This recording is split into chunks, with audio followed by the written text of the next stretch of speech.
Intelektual itu dibagi dua, namanya hak cipta dan hak industrial, hak kekayaan industrial.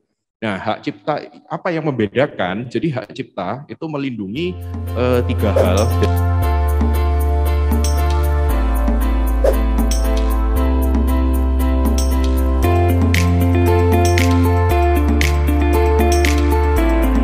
Jadi kita kalau ngomong secara global, ini mungkin saya singkat aja, hak kekayaan intelektual itu dibagi dua, namanya hak cipta dan hak industrial, hak kekayaan industrial.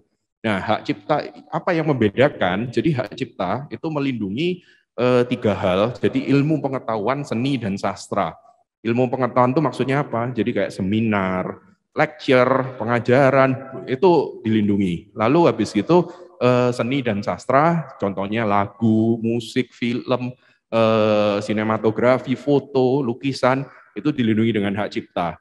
Nah, lalu selain itu ada juga sastra ya, tulisan, buku, itu juga termasuk. Dan di dalamnya, mungkin kalau di sini teman-teman ada yang bergerak di bidang startup, IT, teknologi, mungkin developer untuk software, video games. Nah, hal-hal seperti itu yang perlu coding, perlu pembahasan khusus, itu juga bisa dilindungi dengan hak cipta.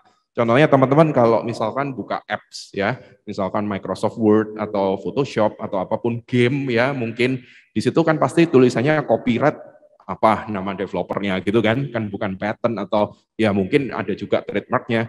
Nanti mungkin akan saya jelaskan lebih lanjut untuk konsep yang lain ya.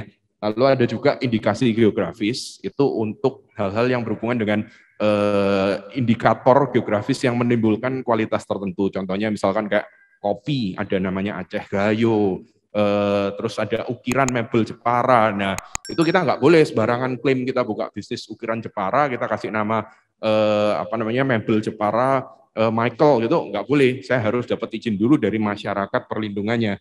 Nah, lalu yang paling utama kita seringnya dengar istilah paten. Nah, mungkin tadi saya kelewatan ya, harusnya saya jelasin paten dulu. Paten itu adalah perlindungan untuk invensi dalam bidang teknologi. Invensi dalam bidang teknologi ini untuk apa? Tujuan utamanya adalah untuk problem solving, bisa berupa produk maupun proses, tapi harus berupa invensi dalam bidang teknologi. Jadi kalau bukan invensi di bidang teknologi, kita nggak bisa sebutnya paten. Jadi misalkan kita kalau sebutnya, kita mau patenkan merek kita, mau patenkan nama kita, itu seharusnya kurang benar ya, karena paten dan nama, paten dan merek itu hal yang berbeda. Nah, terus ada juga rahasia dagang atau trade secret, itu contohnya informasi-informasi rahasia ya. Lalu ada juga desain industri. Desain industri itu melindungi bentuk, jadi melindungi aspek ornamental. Contohnya kayak botol ini misalkan ada bentuk yang khas, atau misalkan mobil ada bentuknya yang khas, itu dilindungi casingnya sebagai desain industri.